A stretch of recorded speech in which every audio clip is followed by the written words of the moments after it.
Tahun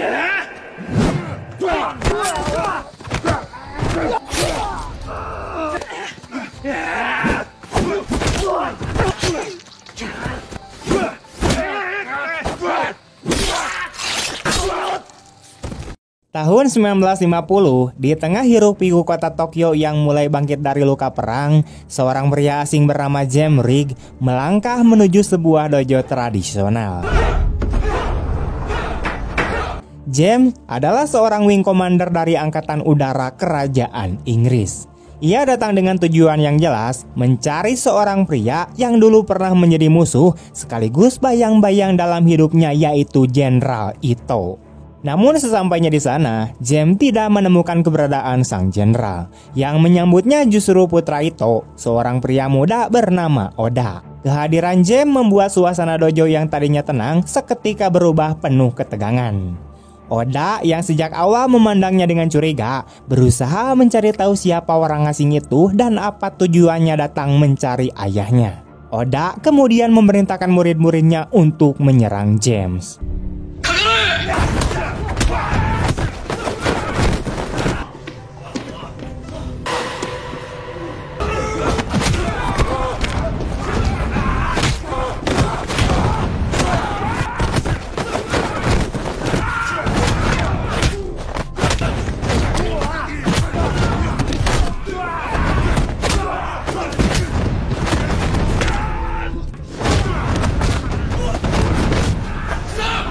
Melihat semua murid-muridnya bisa dikalahkan dengan mudah, Oda segera memerintahkan mereka untuk berhenti. Dan tepat pada saat itu, adegan memperlihatkan kejadian di masa lalu.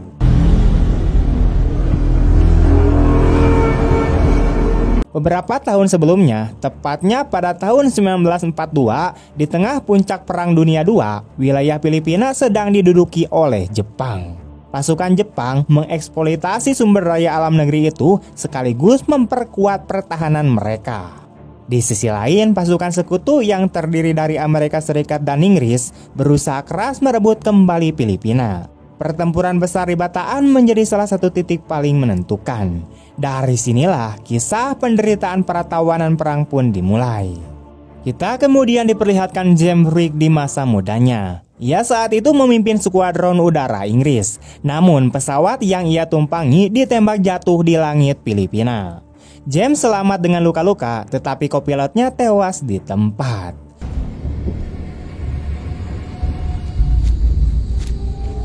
Pagi harinya, James berusaha bersembunyi di hutan, bergerilya menghindari patroli Jepang. Ia bahkan sempat membunuh beberapa prajurit dengan pisau dan jebakan peledak.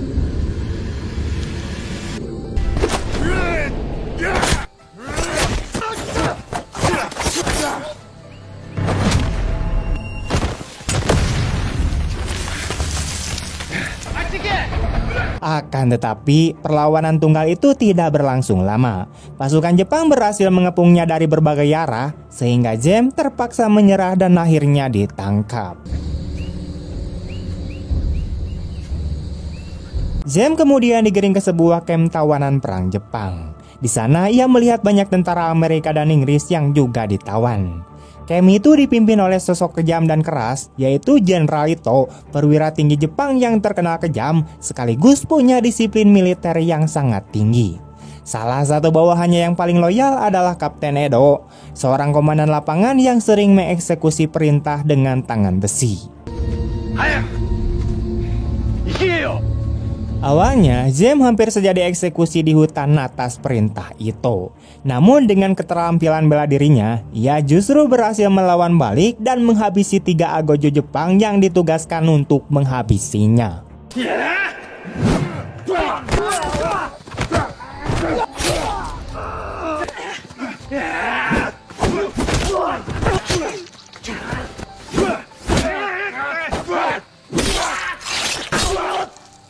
Sayangnya, upayanya untuk kabur tidak berhasil. Ia terperangkap jaring pasukan Jepang, lalu digiring kembali ke dalam kamp.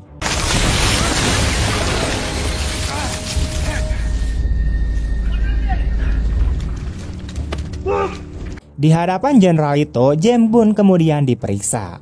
Dari saku James, Ito menemukan kalung dan lencana kehormatan Angkatan Udara Inggris. Ito yang sebelumnya kehilangan anak buah kesayangannya yaitu Kopral Hirano menjadi semakin murka karena Hirano tewas dihabisi pasukan Inggris. Namun alih-alih langsung mengeksekusi Jem, Ito justru memutuskan untuk mempertahankannya hidup-hidup. Alasannya sederhana, di mana Ito ingin menguji secara langsung kemampuan tempur prajurit Inggris ini dengan cara menduelkannya melawan pasukan terbaik Jepang. Malam harinya, Jem ditempatkan di barak tahanan bersama tawanan lain.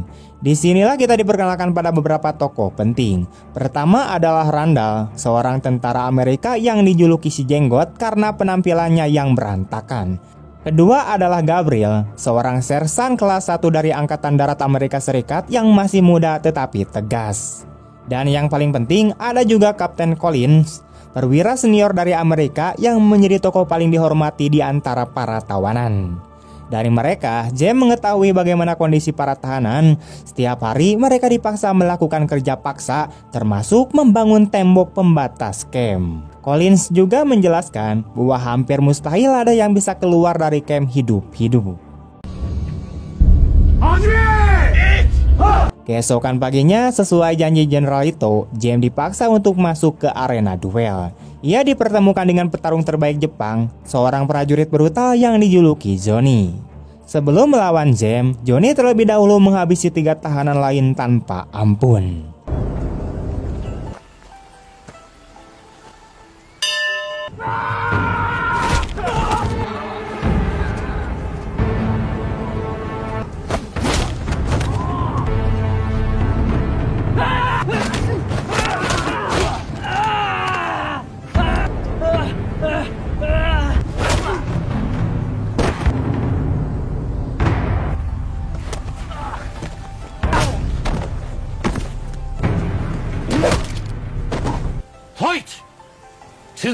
Setelah itu giliran Jem untuk bertarung. Pertarungan berlangsung sengit, tetapi Jem mampu bertahan berkat latar belakangnya yang unik. Ternyata sebelum perang, ia pernah belajar berbagai teknik bela diri di Hong Kong, Thailand, bahkan Jepang sendiri. Hal itulah yang membuat gaya bertarungnya lebih unggul. Saat ia ragu untuk menghabisi lawan, Ito berteriak menyuruhnya untuk bertarung sampai mati. Akhirnya Jem menuruti perintah itu dan memukuli Johnny hingga tewas.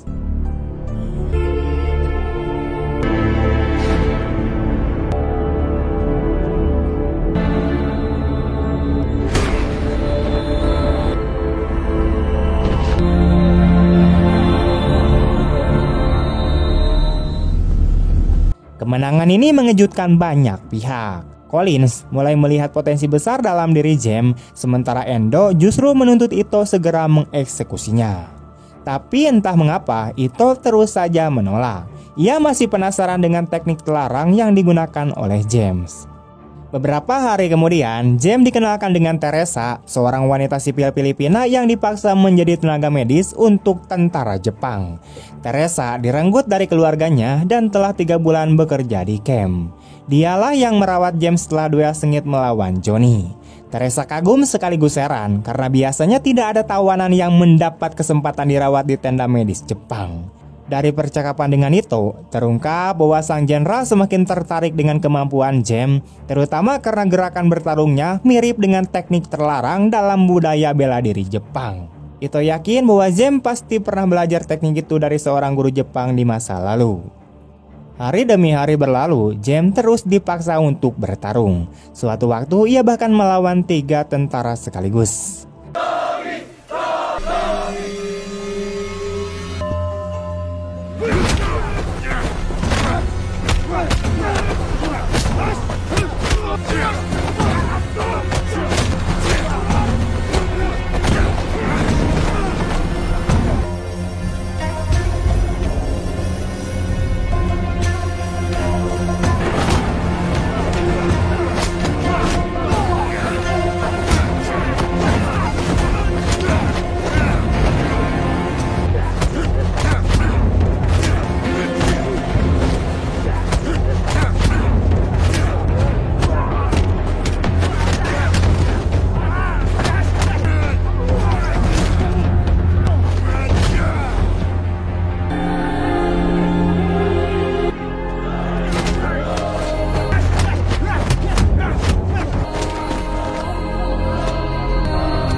Menariknya, James tidak membunuh mereka meski sempat berkesempatan.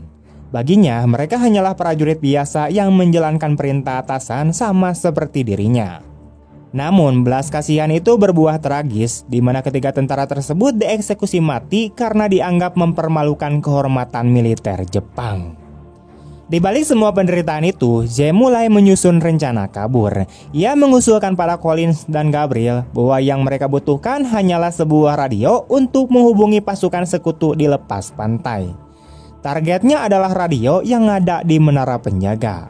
Suatu malam, dengan memanfaatkan keributan yang diciptakan para tawanan lain, James berhasil menyelinap ke menara dan mencuri perangkat radio.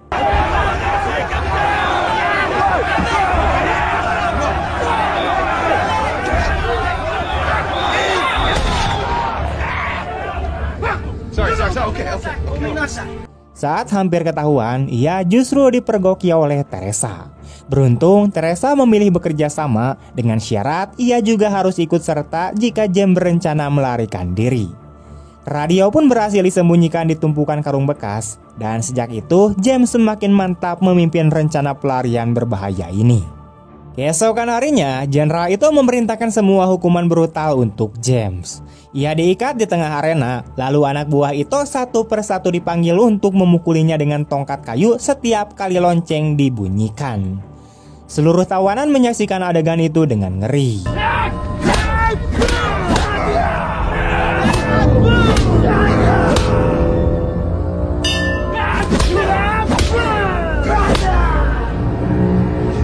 Tubuh James dipukuli bertubi-tubi, tetapi meski babak belur, ia tetap berdiri tegak. Raut wajah itu terlihat semakin heran. Bagaimana mungkin prajurit Inggris ini masih sanggup bertahan? Hingga akhirnya, ketika kesempatan muncul, James membalikkan keadaan dan berhasil melawan balik para Agojo yang menyiksanya.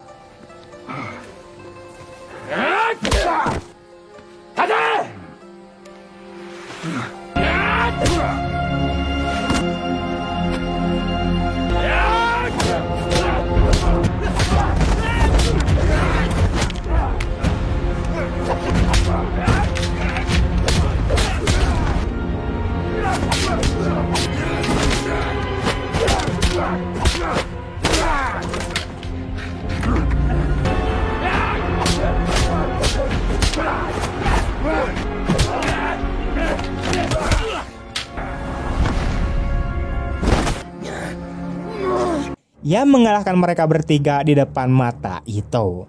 Kejadian ini membuat Ito murka. Dalam kemarahannya, ia melampiaskan amarah dengan menembak beberapa tawanan yang tidak bersalah.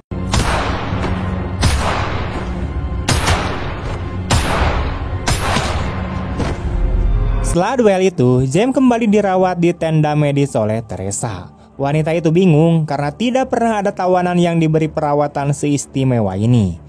Ia lalu menceritakan kisahnya, bagaimana ia dipisahkan dari keluarganya oleh Ito dan dipaksa menjadi tenaga medis selama berbulan-bulan.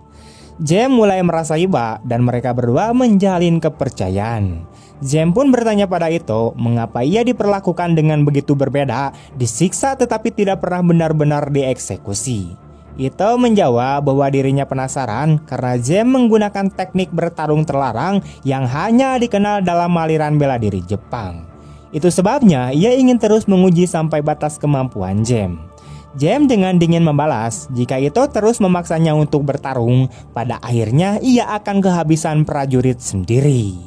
Beberapa malam kemudian, James mengajak Gabriel untuk menyelinap keluar camp. Mereka menuju ke pesisir laut untuk memastikan sesuatu.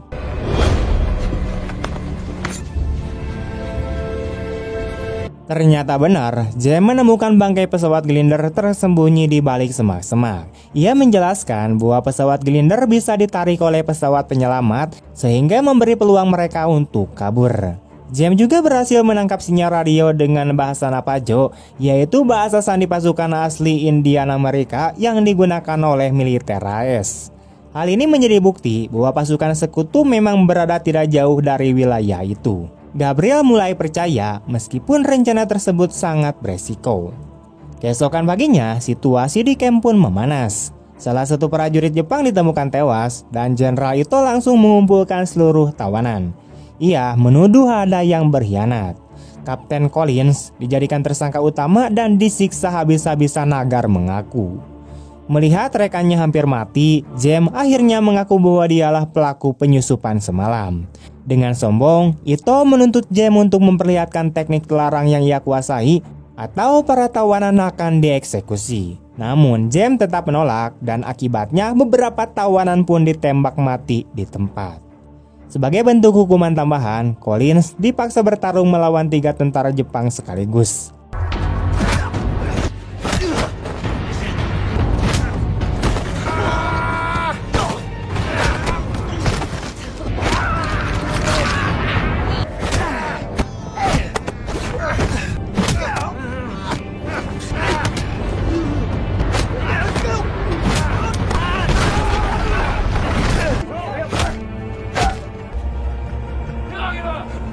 Malam harinya, James dan Gabriel kembali menyelinap ke bukit dekat pantai.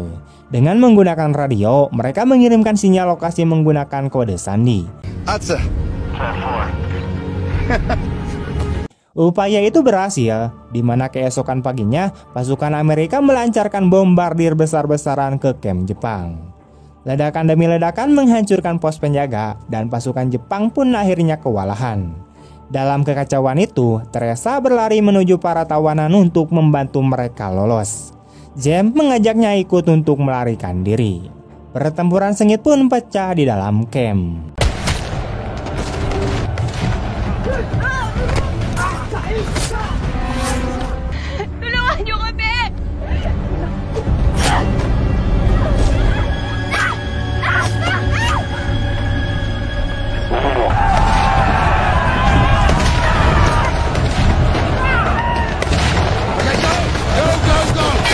Gabriel bertarung habis-habisan melawan Kapten Endo.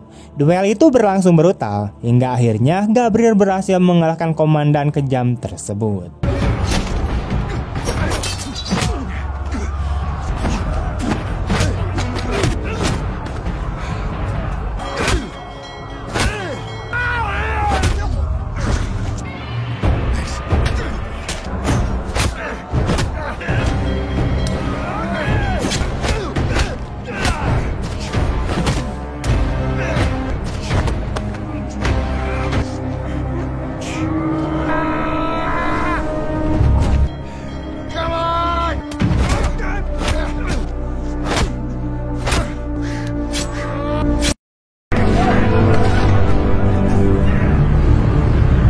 Di sisi lain, Collins yang masih memiliki dendam pribadi melanjutkan pertempuran, menuntaskan balasannya terhadap pasukan Jepang.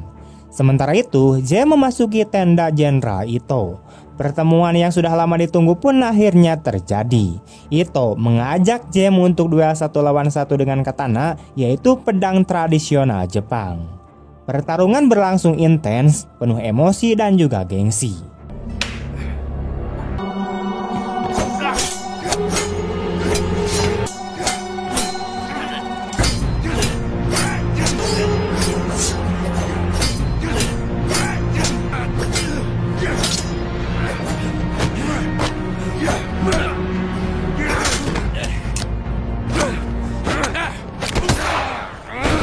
James berhasil menjatuhkan Ito, namun sebelum menghabisinya, Gabriel datang dan menarik James untuk kabur. Melihat James sengaja tidak menghabisinya, Ito yang terluka justru membiarkan mereka untuk pergi seakan memberikan penghormatan terakhir. Dengan menyalakan suar, James dan kawan-kawannya berhasil memberi tanda pada pesawat penyelamat. Pesawat glider yang sebelumnya ditemukan disiapkan, lalu ditarik oleh pesawat Amerika hingga terbang menjauh dari kamp neraka itu. Para tawanan akhirnya berhasil selamat.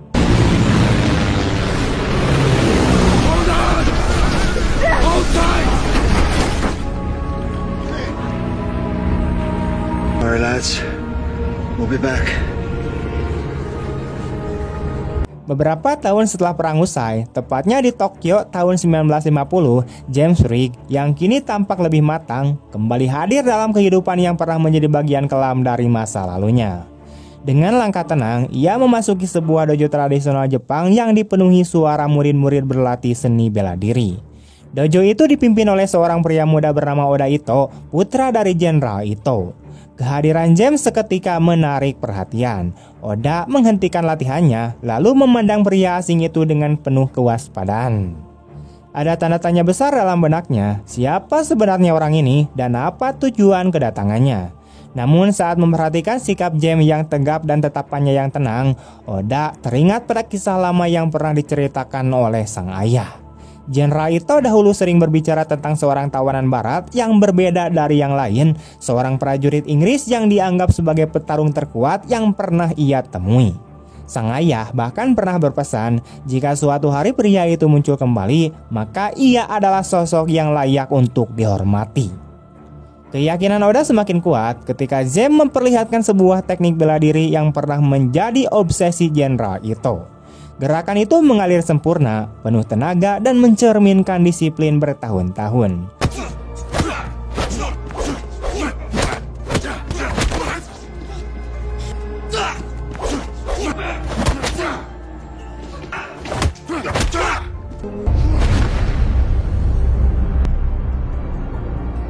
Seketika, Oda menyadari bahwa pria di hadapannya adalah orang yang selalu hadir dalam cerita sang ayah. Dengan penuh hormat, Oda lalu mengambil sebuah benda berharga yang selama ini ia simpan, yaitu lencana kehormatan Angkatan Udara Kerajaan Inggris milik James yang dulunya dirampas oleh Jenderal Ito di masa perang. Oda menyerahkannya kembali sambil menyampaikan bahwa ayahnya telah meninggal 3 bulan yang lalu. Namun sebelum wafat, ia sering menyebut tentang seorang petarung asing yang tak terkalahkan. Kini Oda tahu dengan pasti bahwa orang itu adalah James Frigg.